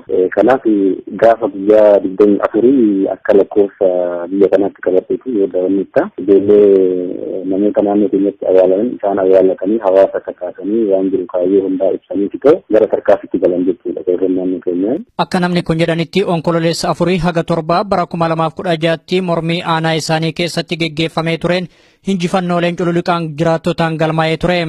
Achi booda gaafa 24 akka biyya kanaatti waajjira kantiibaa magaalaa Dirree barbadeessuudhaan meeshaa kilaashii jedhamu lama fudhatanii achumaan darbanii maashinoota daandii ijaarsa daandii ittiin hojjetamu kabaatarii tokkoo fi ruullee lamaa fi shaawar tiraakii tokko barbadeessan gaafuma kana jechuudha. Bariisaa gaafa 25 immoo bariisaa ganama waajjira maayilaa fi uummataa kan jedhamu jira kan gandoonni sagal waan xaawoo maalii kana keessatti kuufatanii jira isa barbadeessanii achuma keessa immoo meeshaa shamboodhaan ganamne sanii jechuudha. Gaafa 26 ammas immoo FTT kan jedhamu Farmer Training Center waan jedhamu waan miseensota qotee bultoota miseensota isaan ta'an fakkeenya maal jedhamu kana achi keessatti kan leenjisanii jira. Isa barbadeessanii ammas immoo kilaashii lama gaafa sana booji'an jechuudha. Walumaa galattuu fakkii kana keessatti gaafa 26tti meeshaa waraanaa 10tu booji'ame. Aanaa Adaa gandoota hedduu keessatti mormii geggeeffamaa tureen wareegamni olaanaan itti kafalamee jira. Loltoonni agaazii heddumminaan gamasitti waan bobbaafamaniif guyyaa itti aanu miidhaa hammeenyaa dhaqqabsiisuuf yaalaa osoo jiranii salphinni hamaan isaa muudachuullee namni kun himan. Gaafa 27 mootummaan humna dabalatee gara loltoota mootummaa agaazii dabalatee gara nama 300 oliitiin waraanni guddaan magaalaa Dirree gubbaarratti geeffamaa oolee sa'aatii 12 amma sa'aatii 12tti wal waraanaa oolanii gara mootummaatti namoonni 3 du'anii gara uummataatti immoo nama tokkotu du'e achi booda namni gara uummataatti immoo namni 3 madaa'ee lollisaa kanaan goolabame jechuudha gaafa 27 akka lakkoofsa biyya kanaatti. Mootummaan humnaan biyyattii bulchaa jiru tarkaanfilee jajjaboo uummanni Oromoo fudhataa jiru irraa muddamuun maqaa jaarsummaa jedhuun uummata sossobaa jira. Haa ta'uutii uummatichi diduullee namni kun himan. Egaa ammaa fi wanni ta'aa jiru alreedii uummanni mootummaa fixaa jiru hin jirre ofuma keenyaaf hojii of bulchinaa nuti mootummaa nama harkaa fi nutti iyyuu hin mul'atinaadha nu biraa deemaa nu keessaa ba'aadha waan jedhu kana uummanni kaasafii jira isaan garuu jaarsummaadha walitti deemnaa maaloo jechaa jiranii garuu uummanni garuu jaarsummaan hin barbaachisu nuti amma gaddarra jirra uummata baay'ee nu jalaa du'e kun bishaanitti badee kun wayyaatti badee kun immoo haati fi abbaan namoonni jalaa dhuman kan maraatan kan sammuun isaanii miidhamee kaan mana yaalatti kaan wajjin rakkataa jiru waan ta'eef nuti amma gaddarra jirra jirra ofiitu tasgabboofne amma nurraa deemadha jechaan jira uummanni nurraa ka'aa jechaan jira. Tooftaan mootummaa kun dhugaa akka hin taane himanii kana karoorfachuun isaa ammas uummata sobee ajjeechaa irratti raawwachuuf akka ta'e illee dubbatan. Uummanni Oromootis akka duraatti sobamuu dhiisee mirga isaatiif wareegamaa jira. Sirni bulchiinsa uummata nagaa lafarraa fixaa jiru kun ammas turtii aangoo isaa dheereffachuuf jecha asiif achi wixxisaa akka jirullee himanii amma booda uummata Oromoo gabroomsuun hin jiru jechuun dubbataniiru. Tooftaa dulloomaa fi shira mootummaan xaxaa jiru kana uummanni Oromoo itti beekee jira kan jedhan namni kun sirna ummatoota biyyattii cunqursaa jiru hundeedhaan qaarisuuf ammas mormiileen cululuqaan geggeeffamuu qaba jedhan. Godina Shawaa Bahaa magaalaa Bishooftuu keessatti kan argamu warshaan Awutoomotiiv Industirii jedhamu ilmaan Oromoo achi keessa qacaramanii hojjetan badii tokko malee qorannoo fi hidhaan akka irratti raawwatamaa jiru odeeffame. Qorannoo fi hidhaan kun Oromoota hojii dhuunfaa irrattis bobba'an irrattis raawwatamaa akka jiru hubatame. Dabalata gabaasa kanaatiif Daani'el Bariisoo Areerii. Ilmaan Oromoo magaalaa Bishooftuutti warshaa keessatti qacaramanii hojjechaa jiran badii tokko malee sababa Oromootaan qofaa fi loltoonni mootummaa qorannoo cimtuu irratti geggeessaa akka jiranii fi hidhaa akka jiran maddeen keenya himaneerani. Hojjettoota warshaatii alatti illee namoonni hojii dhuunfaa irratti bobba'anii jiran illee gaaffii tokko malee qabamanii hidhamaa akka jiran namni odeeffannoo nuuf kenne kun addeesseera. Naannoo as Shawaa kanatti mootu as Bishooftuu irratti wanti haarofti jiru ijoollee hojjettoota Awutoomotiiv Industirii keessa hojjetan godina Shawaa Bahaa irratti magaalaa Bishooftuu Industirii Awutoomotiiv Industirii irratti hojjettoota achi keessa hojjetan yaa sababa jarri ijoollee keenya ta'an Oromoo ta'aniif waamanii qorannoodhaan ijoolleen hidhamanii jiran ijoolleen immoo sa'aatii ganama sa'a 3 irraa halkan sa'a 4tti gaffuranii jiranii kammoo gara mana hidhaatti geessanis ni jiran sababa tokko malee sababuma jarri Oromoo ta'aniif shakkiidhaan koomaandii poostii kanaan wal qabatee jechuudha. Odeeffannoon kun yoom godhan kana hidhaa kana qorannaa kana yoom taasisan? Kaleentu jira ijoolleen kan keenya qaachuu hojjetan jiranii jaratu naaf gara gaafatee jechuudha. Amma koomaandii poostii yookiin waraanni kun Shawaa Bahaallee ta'e Arsiillee ta'e miidhaa isaan qaqqabsiisaa jiran lolaa jiranmoo sakatta'iinsa addatti ajjeesaa jiranmoo uummata maal ta'aa jira? Sakattaas ni jiranii ajjeesas ni jiranii yaa bakka gaaffii tokko malee hin ajjeesan amma kaleessa akka tasaa magaalaa Bishooftuu keessatti mucaa mana mataa rifeensa sirreessu calliseetu inni harka ifaan badee jennaan harka hundarra kaa'atee jechuun as karaa handhuuraa kanaaf callisee suma dhaabatu eegasii qabanii gara mana hidhaa taran. Maaliif? Gocha akkasii agarsiiftan. Mucaan immoo itti yaadatii miti akkasitti kadhaabate ifaan badee. Maaliif mataa kee qabatteedhaan jedhani? Mataa osoo hin ta'in gara handhuuraa kanatti harka walirra kaa'ee dhaabate fuula dura jechuun gara gubbaa. Achimaan yaa isaan akka itti yaadanne mucaan ol harka isaa sana gaara keessa ol fudhatee miti gasti yaadee ta'a yookiin yaaduu danda'a mucaan akka nama tokkotti dhaabate eegasisuma qoratanii mucaan nama keenya ta'uu beeylanumaan fuudhanii gara mana hidhaa geessanii mataa sirreessan jechuudha ijoollee keenya. Jiraattonni godina Qeellam Wallaggaa aanaalee gandoota baadiyyaa garaagaraa keessatti jiraatan bilisummaa saba keenyaa dhugoomsa. Gandaa Hulxee Aloolaa jedhamu keessatti guyyaa har'aa agaaziin fi poolisiin duddees uummata gar malee tumanii gara magaalaa Daabbaatti fidaa jiranii. Loltoonni agaazii yeroo eeggatanii namoota nagaa mana irra deemuun qabanii hidhuun hanqatee reebicha hamaa irraa dhaqqabsiisaa jiru jedhan halkan edaa qofaa konkolaataa lamaan haawwataa fi manguddoota hedduu qabanii jiran. Karaa sanni uummanummaan itti fe'ee cufaa ture jechuudha gara torbee tokkootis kalee dhufteeti banuudhaaf yaalii gootee turte hadhammootu ganama obboroodhaan osoo namni lafaa hin kahin manarra deemteeti achi nama guuraa turte dhiira dubartii ijoollee shamarranii akkasumas haga jaarsa gugurdaa fi dubartii guguddoo kan hunda manaa yaastee ijoolleen qeerroo manaa dhiisanii turanii kanuma yeroo eegdeeti amma halkan edaa seentee baay'ee nama miitee haala kanaan dubartii qofa makiinaa tokko feetee bulchiinsa magaalaa Daabbaatti naqxee jirti amma dhiirallee ijoollee irraa jalqabee ijoolleen gara irra caalaa qeerroon dhiyeessanii midhaan isaa keessa seenanii akkasii jiranii ijoollee namoota gurguddaa kan mana argite jaartolee gurguddoo kanneen guurtee amma achitti magaalaa keessa walitti qabaa jirtii booda waa maal akka gootu hin beeknisa. Kun kanaan osoo jiru magaalaa Heeraroo keessatti dhiheenya kana tarkaanfii ajjeechaa loltoonni agaazii uummata nagaa irratti fudhataniin namoonni 23 yoo ajjeefaman 10 ol madaa'uun kan dagatamu miti. Loltoonni kun haala suukaneessaa ta'een namoota kana hunda erga ajjeesanii booda ammas miidhaa dhaqqabsiisaa jiru. Manneen jiraatota irra deemuun qabanii hidhuu fi reebuunis akkuma itti fufetti jira. Kana jala namoonni baay'een magaalaa dhiisanii gara biraatti baqachuudhaaf dirqamuu isaanii namni nutti dubbifne kun himan.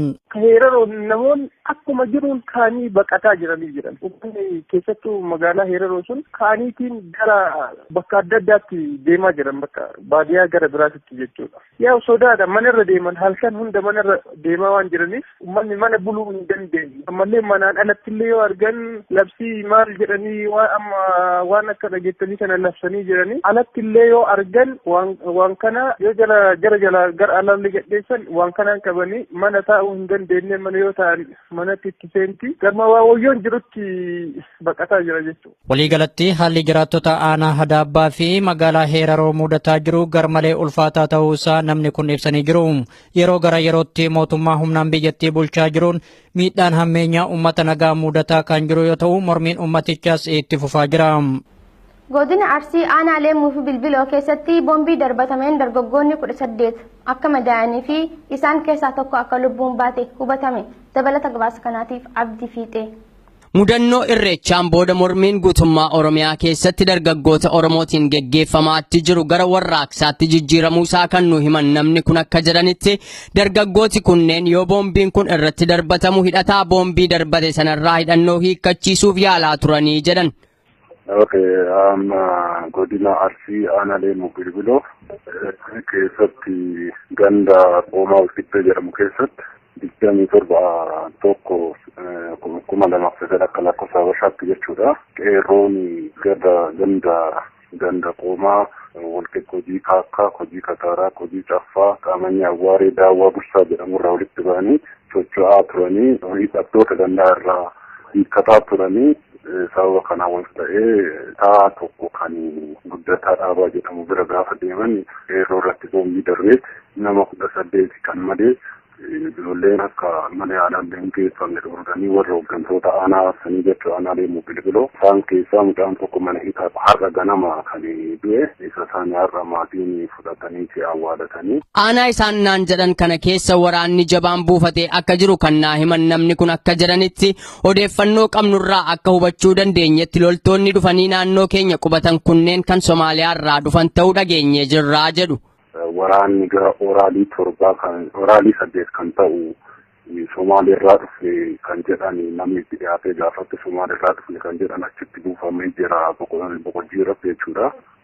Isaan kan seenan gadda galgala irratti kaleessa immoo fe'ataa turanii isaan cinaan gara aanaa shirkaa akka deeman warri kun ammoo gara aanaa dadabasaasaa gara godina Arsii lixaa jechuudha. Kanaaf amma ammoo naannoo amma qeerroon itti socho'aa ture sanii gandoota sanitti deemaa turanii kaleessa iyyuu deeman naannoo Kojii jedhamu gandoota sadiitu jira naannoo sanitti achi deemanii biyya keessa deemanii qeerroo baasaadha ijoollee fidaa jedhaniitti uummata gaafataa turanii. Dargaggoota yookaan qeerroowwan boombiin irratti darbatame madaa'aniif saniin booda waldhaansa fayyaa aangaa'otaan dhorkaman jedhame kan ilaalchise akkamiin nama boombii hidhatee jirutti humnaan hiikkachiisuuf itti deemamaa jedhee gaafadheetan ture. Qeerrooma keessatti akkuma warra kaanii hidhataniituma naamusumaan gaafatanii warri kuna hidhattoowwan kuwwan naamusumaan gaafatanii waan biyyaatti jedhanii itti amananii warri kuwwan kennaa turanii isa namicha guddataa dhaabaa jedhamu kana isaan irratti boombii darbate ijoollee irratti jechuudha. Isaan keessa ijoollee 18 kan madaa'an isaan tokko madaa salphaadhaa warri madaa'anii keessaa warri nama lamaati kan isaan yeroodhaaf qabanii magaalattii aanaa Leemmuu Bilbilootti geessanii hidhanii mucaa tokko kan asallaa baay'ee sadarkaa lubbuutti sodaachisa jennaan wabii guddaa gaafatanii wabii san gadi lakkisaniiti yaadarra jira. Isa amma du'e kana ammoo hin dhoowwataniiti du'uuf gaafa jedhu hospitaala boqojjii geessaniiti achitti ganama kana mucaan du'eeti warri dhufeeti reeffa mucaa fudhatee gale jechuudha. Namni kun yoo haala naannoo sanaa akka waliigalaatti natti himanis. Haalli baay'ee sodaachisaadha. Doorsisa hedduutu jira. Tasgabbiin jira jechuun hin danda'amu. Namni dallanee jira. Qeerroonis baay'ee dallanee jira. Hanga ammaatti kaabineen tokko isaanitti gadi bu'u magaalatti deebi'anii ta'anii waraana qofatu socho'aa jechuudha. Dhimma labsii yeroo hatattamaa mootummaan baase yoon gaafadhu namooti baay'een miidiyaa mootummaa waan hin hordofneef labsii sanarraa quban qabanii naan jedhan. Kanneen miidiyaalee biyya alaarraa darban hordofan qofaatu kana beeka erga jedhaniin booda uummata roorroon onnachiise labsiin gadi hin qabuu naan jedhani.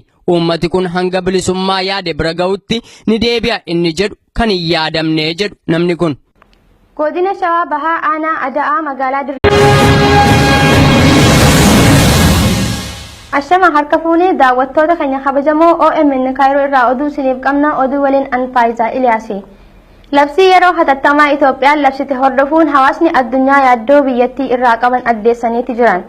Miseensonni mana maree Awurooppaa labsii san hordofuun dhimmi qabiyyee mirga dhala namaa biyyattii kan akkaan nama yaaddeessa ta'us ibsan. Yuunaayitid Isteet ammoo labsiin sun komee uummataa hiikuu caalaa mootummaan iyyuu ni hammeessaa jetti. Dabalata gabaasa kanaatiif Abdi Fiixee. Miseensoti mana marii paarlaamaa Awurooppaa roobii har'aa yoo walga'an ijoon isaan irratti mari'atan haala yeroo ammaa Itoophiyaan keessa jirtu irratti ture. Yaadota hedduutu ka'ee yaadota hedduu irrattis mari'atan. Biyyattii keessatti yeroodhaa gara yerootti qabiyyeen dhala namaa hammaachaa deemuun ajjeechaan uummata Oromoo irratti dabalaa buluu fi kana hordofuun ammoo labsii yeroo hatattamaa jechuun kan mootummaan sun onkololeessa 9 bara 2016 labsee mata duree ijoo marii sanaa isa olaanaa ture. Qaamoti mana marii Awurooppaa walitti dhufuun dhimmoota kanarratti guyyaa har'aa mari'atan mana marii biyyattiitti koree dhimma mirga namoomaa fi akkasumas koree misoomaa turani. Miseensoti mana marii Awurooppaa kun marii isaanii guyyaa har'aa kanarrattis yaaddoo isaanii kana ekspertootaaf akkasumas aangaa'ota mootummaa biyyattii adda addaa waliin bal'inaan kaasanii irratti mari'achuu isaanii erga ibsaniin booda gamtaan Awurooppaa dhimma dhiittaa mirga namoomaa mootummaan Itoophiyaa uummata isaarraan ga'aatti jiru kana ilaalchise kaayyoo dhaabbateef irraa gara boodaatti sigagaateeraa jechuunis komatani. Yuunaayitid Isteetis gama isheetiin haalli amma Itoophiyaa keessatti mul'achaatti jiru kun kan akkaan baay'ee ishee yaaddeesse ta'uu dubbi himaan ministirii dhimma alaa biyyattii Jaan Kirbii ibsan. Keessumaa tarkaanfilee yeroo hatattamaa kan akka ajaja mana murtii malee hidhuu, walabummaa haasaa daangessuu, walga'ii uummataa dhorkuu fi sochii sa'aatiitiin ugguruu isa jedhu mootummaan sun akkamitti akka hojiirra oolchuuf yaadu akka ifa taasisu gaafannaa jedhan Jaan Kirbii. Kaayyoon labsii sanaa tarkaanfileen tarreessaman kunneen sirna eegsisuuf yaadamanii kan fudhataman yoo ta'an illee sagalee walabaa ukkaamsanii mirgawwan lammiiwwan Itoophiyaa ugguruun tooftaa ofiin of injifachiisuu labsii komeewwan mootummicha irratti dhiyaatan furuu caalaa matumaayyuu kan hammeessu ta'a jedhani dubbi himaan ministirii dhimma alaa Yuunaayitid Isteets kun. Ministiriin dhimmoota kominikeeshinii mootummaa obbo Geetaachoo Raddaa gama isaaniitiin ibsa gaazexeessotaatiif laatan irratti barbaachisummaa labsii sanaa yoo ibsan hiriira mormii biyyattii keessa waliin kan wal qabatu otoo hin taane yaaddoo kallattii adda addaatiin biyya keenya irratti aggaamamee jirurra aanuuf jenneetu jedhu. Kunis mootummaa otoo hin taane biyyattii guutummaatti balleessuu kan barbaadan humnoota biyyoota alaatu jiru jedhan. Labsiin kun guutummaa biyyattii akka hammatu kan taasifameefis diinoti biyya keenyaa kun gocha isaanii kana eessa ga'anii akka dhaaban waan hin beekneef jenneetu jedhu. Chaansilarittiin biyya Jarman Angeelaa Merkel gama isaaniitiin daawwannaa isaanii irratti dhimmoota hedduu irratti aangaa'ota mootummaa biyyattii akeekkachiisanii jiru. Hunda caalaa nageenya biyyattiif dursa laattu yoo ta'e kan jalqaba irratti hojjetamuu qabu mariin hunda of keessaa qabuuf yaada wal jijjiirraan akka jiraatu sagaleewwan adda addaas akka dhageettii argatan gochuutu isinirra jiraataa jedhan Angeelaa Merkel. Muummichi ministeeraa biyyattii Hayilamaariyaam Dassaaleeny loltooti isaanii uummata nagaa irratti tarkaanfii humnaa fudhachuu isaanii hawaakkataniyyuu malee chaansilarittiin garuu uummata nagaa irratti dhukaasanii ajjeesuu erga balaaleffatanii booda biyyi isaanii haala itti mormii bittinneessan irratti poolisoota biyyattiif leenjii kennuuf qophii ta'uu isaaniillee dubbatanii jiru Angeelaan. Chaansilarittiin biyya Jarman otoo Finfinneen seeniniin dura dhimma sagalee filannoo ilaalchisee kan pirezidantiin Itoophiyaa Dr. Mulaatuu Tashoome mana marii biyyattiif dhiyeessanii turan muummichi ministeeraa Hayilamaariyaam Dassaalanyis irra deebi'uun chaansilarittiif kanuma kaasanii turani. Rooyiter maddeen dippiloomaatotaa irraa argate waabeffachuun akka gabaasetti ammoo chaansilarittiin mana marii biyyattii irratti akka haasaaniif aangaa'ota Itoophiyaatiin gaafatamaniyyuu paarlaamaa paartii tokko qofaan dhuunfatame irratti hin haasa'uu jedhanii diduu isaanii ibsee jira. Godina Arsii Bahaa Aanaa Saddiiqaa keessatti manguddoon Oromoo waggaa 81 agaazii waliin walolanii akka wareegamanii fi namoonni hedduun akka madaa'an himame. Waraanni agaazii lakkoofsi isaa akka malee baay'ee ta'e gara uummata aanaa sanaatti bobbaafamaa akka jiranillee himame. Dabalata gabaasa kanaatiif Daani'el Bariisoo Areeri.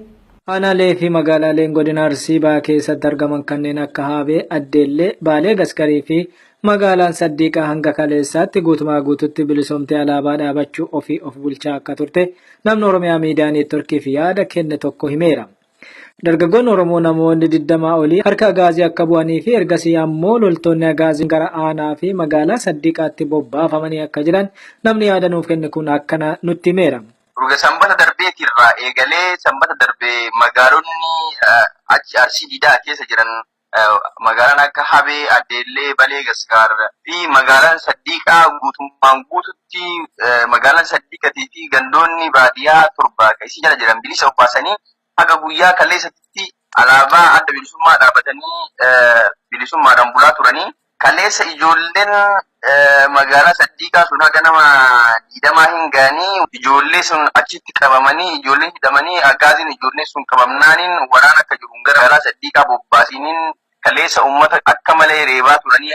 Namni odeeffannoo nuuf kenne kun itti dabaluun akka jedhetti kaleessa maanguddichi waggaa 81 kun osoo agaazii wajjin wal lolanuu akka wareegamee fi ijoollee hedduullee akka madaa'an himeera.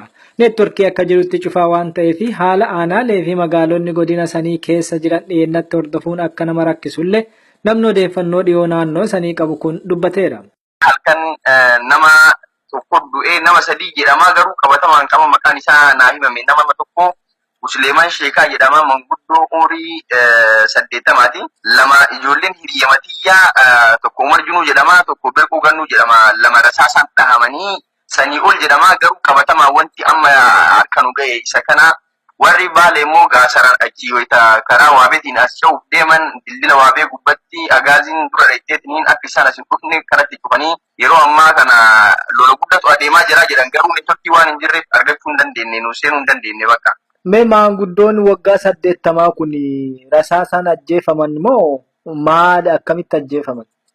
Manguddoon rasaasaan ajjeefaman akka manguddummaan kun akka waan dhukaas olii bananii isaan nama qabsaadha. Manguddoon kun duraanumarraayyuu zariin isaanillee akkas abbaan isaanillee qabsaa ture. Abbaan isaanii nama xaaliyaaniin lolaa ture manguddoo kana. Isaanillee akkasuma dhukaas yeroo olii bananitti achitti dhaqaniitiin ajjeesanii bifa kanaan jira haalli naannoo san jiru yaaddessaadhaan neetworkiin hin jiru hordofuu hin dandeenye. Kanaaf wanti ati uummatatti nu qaamtu warri irrana warri gara Asallaa Itayyaan dheeraa hurutaa diksiisiin naannoo siree kullaa jiran kuni haga agaaziin kun isaan keessa deemetiin dakasan dhaqeetiin uummata keenya nurraa fixu kana maaliif nutti ilaalanii uummanni keenya kadakaa warri irranaa kun nu dirmadhaa warri dheeraa Itayyaa hurutaa diksiis kullaa arbaaquu kun nu dirmadhaa maa nutti ilaaltanii haga agaaziin isin keessa deemetiin nu fixuu karallee taatutti nurraan cuuftanii jedhaniitiin dhaammachuu jiranii waan kan uummatti nu dhaame. Uummanni hololtoota agaazii yookiin poolisoota mootummaa kanarraan miidhaa geessisan wanni himame wanni dhaga'ame hin jiru. Daani'el kan amma si hime kun informeeshina qabatamaa qofaa gama agaaziirraa miila wanti jedhu kun shakkii malee qabatamaan akkana wanni jedhamu kun wanti amma si hime kun dubbii qabatamaati. Inni jira waan gammaadhaan waan nuun baaneef si himuu hin dandeenyu naan jedhan. Mee gara biraatti naannuma kana gara aanaalee Arsii Bahaa kana liyyuu poolisii kan jedhamuu fi poolisii naannoo Sumaalee irrallee fidanii agaazii waliin makanii uummatarra bobbaasaa jiran jedhan waan san waan dhageette tarii odeeffannoo akkasii nama biyyarraa quunnamte kanaan. Liyyuu poolisiin dhageenye amma akka biyyarraa naa gabaasanitti waraana agaazii federaala hora bittinneessatii fi poolisii Oromiyaati. Wanti dhalate hin beekamu waraanni kuni waraana kana baay'u takkaayyuu agarree uummata goolaa uummata hidhaa mana keessa seeneetiin maatii akkas tumaa jira ijoollee fidaa jedhaniitiin amma akkasitti gabaasni kun naa dhufee Adaamarraa wayita gara Arsii deeman makiinaa kana bakka yoo xiqqaate bakka 40 nama fattashan jedhan gara bakka 40tti. Kanaaf haalli naannoo san jiru ulfaataadha. Uummanni tokkummaan ka'ee akka dirmatee waan kana ofirraa deebisu dhaamsatti nu dhaama. Uummanni naannoo sanillee achi warri Baalee, warri Gaasaraa, warri Dambal, warri Ambeentu akka nuuf birmatu uummata sanii akka dhaamtan. Uummanni kun immoo osoo hidhannoo iyyuu qabaatee hidhannoo amma isaan guyyaa 5 bilisummaan jiraatan san keessatti kan ta'u 60 hidhatarraa hiikkatanii kaleessaaf dheengadda agaaziin roobetti konkolaataa 4 bu'ee ture konkolaataa inni guddaa kanaan buusanii turanii osoo roobeen gubbaa agaazii sun qubachuu baatee magaalonni kunniin haga ammaatti bilisummaan turanii garuu mootu roobee gubbaa ta'anii magaalota akka Saddiiqaa, magaalota akka Habee, magaalota akka Jeenaa kana dhayanii rukutanii achi gubbaa dhayanii ni roobetti deebi'an. Caasan isaanii guutuu Saddiiqa keessa barbadaa'ee jira. Roobeerraa dhufanii uummata dhayanii uummata waan barbaadan qabanii achitti deebi'anii kanaaf warri naannoo roobeen tabaaleete moo roobeen ta gubbaa tadiidaa? Tadiidaati roobee diidaa. Godina Shawaa Kibba Lixaa Aanaa Sooddoo Daachii keessatti humnoonni waraana mootummaa wayyaanee namoota 6 hiriira nagaa irratti ajjeesuun isaanii jiraataan aanaa kanaa OMN'tti himan. Dabalata gabaasa kanaatiif itichaa guddataa. Mormii jiraattonni godina Shawaa Kibba Lixaa Aanaa Sooddoo Daachii taasisaniin humnoonni waraana mootummaa wayyaanee lammiilee nagaa namoota 6 ajjeesuu isaanii jiraataan aanaa kanaa dubbatanii namoota ajjeefaman kanneen keessaa abbaa gadaa duraanii kan ta'an obbo Baqqalaa Wadaajoo manguddoo umurii waggaa 78 fi ijoolleen waggaa 14 roobaa bashaadaa keessatti argamu isaanis namni kun OMN'tti himaniiru. Abbootii gadaa duraanii obbo Baqqalaa Wadaajoo bokkuu ganna 78dha. Isaatee immoo dargaggoo ganna 27 Tafarii Biisaa Tobbooqaa jedhama. Isaatee immoo Biqilaa Gunjoo Birmajii jedhama. Ganna 27 wattaatidha. Isaatee immoo ganna 35 hanga ganna 40 keessa hin jiru. Agayyuu Iyyaadoo jedhama. Ammas isaatee immoo Tuumii Abbaa Bulee jedhama. Innis ganna 35 hanga ganna 38 keessa jira. Isaatee immoo mucaa waggaa 14 Roobaa Bashaadaa Abboota Kombolchaa jedhama. Ammaaf qabatamaan qabatanii hundaayyuu warra ajjeefamanidha. Warri ajjeefame kana warri madaa'anii hin jiru isaan qabatamaadhaan boru isin fixee kanan isinitti himaani wanna jiru wajjin. Namni kun akkaataa ajjeechaa mudatee yommuu dubbatan karaa nagaan hiriira baane malee namni yakka dalagee hin turre. Gaaffiin keenyas ta'e hiriirri keenya gaaffii bilisummaadha jechuun erga dubbatanii booda akkaataa obbo Baqqalaan hiriira kanarratti wareegamanis namni kun akkas jechuun dubbatu. Manguddoon kun gisee dura ka'u ijoolleen keenya maaliif jalaa dhumu ijoollee anatu isin dura deema anallee ajjeesanii jedhanii dura deemaa turanii ijoollee of duuba dhoowwanii waan badaa naa ta'inaa badaan dubbatinaa jedhanii of duuba dhoowwanii ofiif dura deemaa turanii isaan booda ijoollee isaan biratti fixu agarraan bakka nadheessa gisee jedhanitti manguddoon baay'inaan danda'anii waan hin kalle bakka isaan rukutuu jammaranii isaan sanatti lubbuun isaanii darbee. Sirna awwaalcha wareegamtoota kanneenii irratti hirmaachuuf carraan nuyi arganne hin turre naannoon keenya humnoota waraana wayyaaneen weeraramtee dirree waraanaa fakkaattee jirti jechuun namni kun dubbataniiru. Obboleeyyan keenya haadholeen keenya dubartii dhiira ijoolleedha daa'ima guddaa odoo hin jenne ala bahees alatti argaman amma dhimmaanyi isaanii kaleessa sirna awwaalchatti irratti argamanii dhimmaashii immoo ba'anii turuufa jiru isaanuyyuu amma dhiyeessineef gara biraatti deemnee jirra bakka namni manatti galee hin jiru aluma jira namni waan goonis wallaallee nu qaqqabaas jennaan namni nu qaqqabu hin dhabameeni.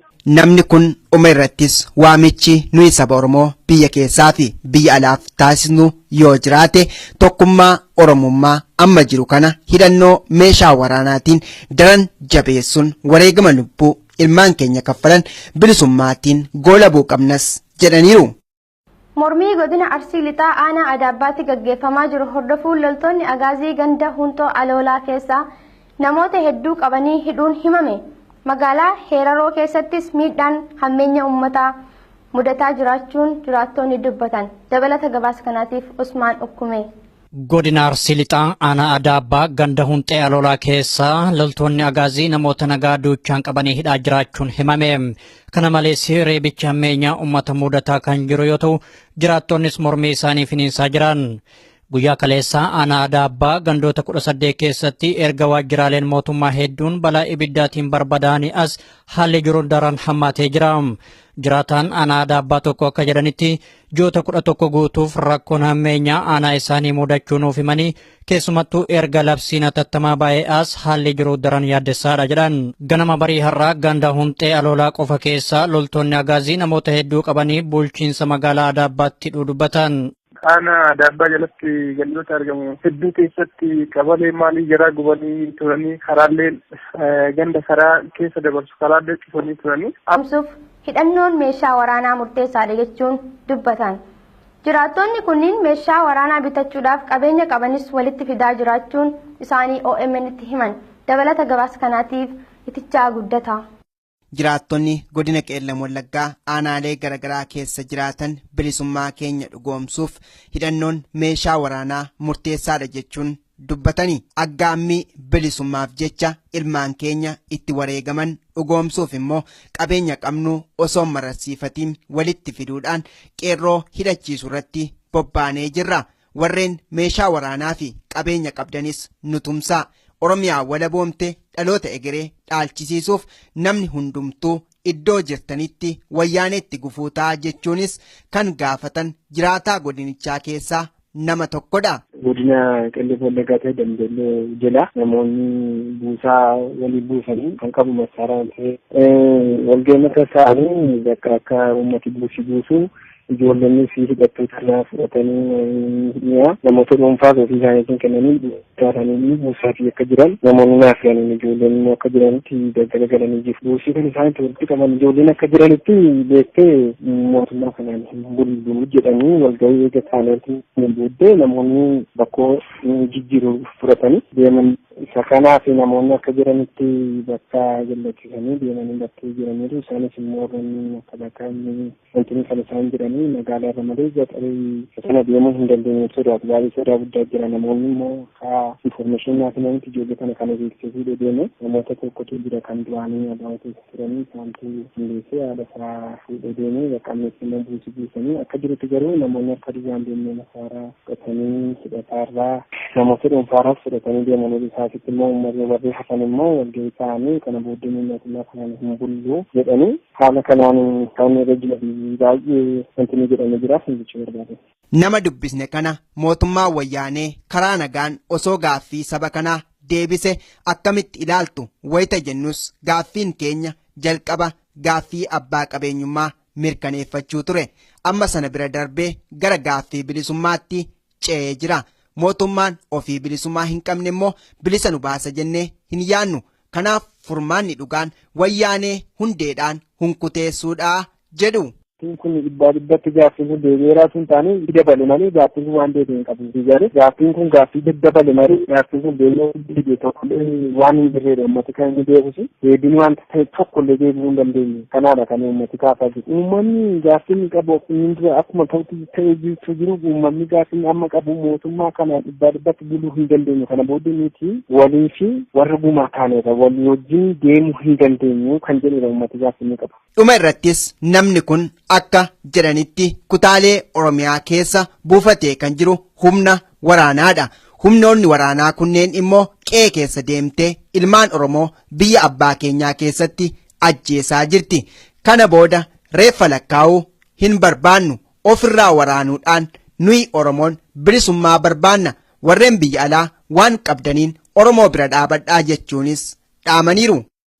Mormii Oromiyaa keessatti ji'a 11 mudate sababeeffachuun gaafiif deebii obbo Mulaatuu Gammachuu waliin taasisnee oduu boodatti fufa. Uummata Oromoo biyya keessatti jimlaadhaan dhumaa jiru ilaalchisuun baqattoonni Oromoo mooraa bakka Kakumaa keessa jiraatan fuula dura waajjira mootummoota gamtoomanitti hiriira bal'aa gaggeessaniitiin jiran.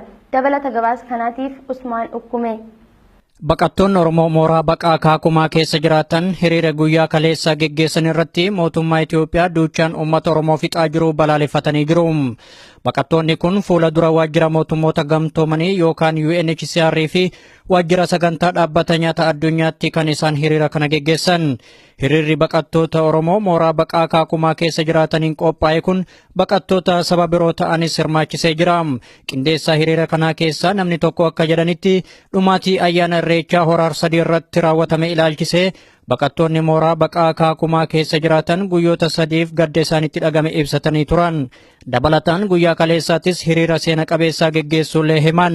Siidaa Bobbaasaan jedha. Ani koree qophii waan kanaa qopheesse keessaa hin jira. Haala ficha'aatii fi haalota barreeffamaa achi dhiyaate keessaa warra qopheesse keessan jira. Guyyaa sadi dura sabab sablammeen kaambii baqattoota mooraa baqattootaa keessatti argaman Oromoo ta'ee Amaara ta'ee cuftinuu sabab sablammii as keessa kan jirti mana jireenya isaanii ka hojii irratti haala biyya deeme sun irratti ka bishooftu irra deeme sun ilaalchisee maatii ilma Oromoo achirratti raawwatame san ilaalchisee gadda nu dhagahame argisiifna jedhanii cufanii guyyaa lamaan cufan eega xumurate booda guyyaa kaleessaa hiriirriin baheef. Obbo Fiidaan akka jedhanitti hiriirri kun waajjira sagantaa nyaata addunyaa duratti geggeeffamuu nuuf himanii gochaa mootummaan Itoophiyaa uummata Oromoo irratti raawwataa jiru hiriira isaanii kanaan abaaranii jiran. Fuula LWF duratti jechuun LWF jechuun World Food Program mana sagantaa nyaata addunyaa kan jedhu dura kompaawwandiin jira. Isa fuula duratti bahanii qaama dhimmi ilaalchisu UNHCR ta'ee kaambii manajaa jechuun mootummaa keenya haalli ta'ee kana cufa beeksisanii achitti hiriira bahanii uummata Oromoo biyya keessatti harkaafi mootummaan irra fudhatee dhala uummata Oromoo hobbaasisanii balaaleffachuuf. Akka isaan nuuf himanitti hiriirri kun kan qophaa'een baqattoota Oromooti. Haa ta'uutii baqattoonni sabaa fi sablammoota Itoophiyaa hedduun qooda irraa fudhatanii jiran. Hiriira kanarratti yoo xiqqaate namoonni 500 ol kan argaman ta'uu himanii rakkoo uummata Oromoo irratti geggeeffamaa jiru bifa barreeffamaatiin waajjira mootummoota gamtoomaniitti galfachuu isaaniillee dubbatan. Bifa barreeffamaatii fi bifa dhaadannootiin gara cufaanuu ni argisiifne. Baay'inaayyuu akkam xiqqaate garri nama 500 oliin baheera. Kun baqattootuma Oromooti moo baqattoota sabni biroollee keessa jiru? Sabni biraa uummata Oromoo, Amaara, Ogaadenaa fi Saawusarni Itoophiyaa, uummata Gambeellaa cufa dabalatee bahe. Egaan daawwattoota keenya kabajamoo gama kiyyaan nagaatti isiniin jechaa qophiilee OMN kanneen hafan waliin turtii gaarii.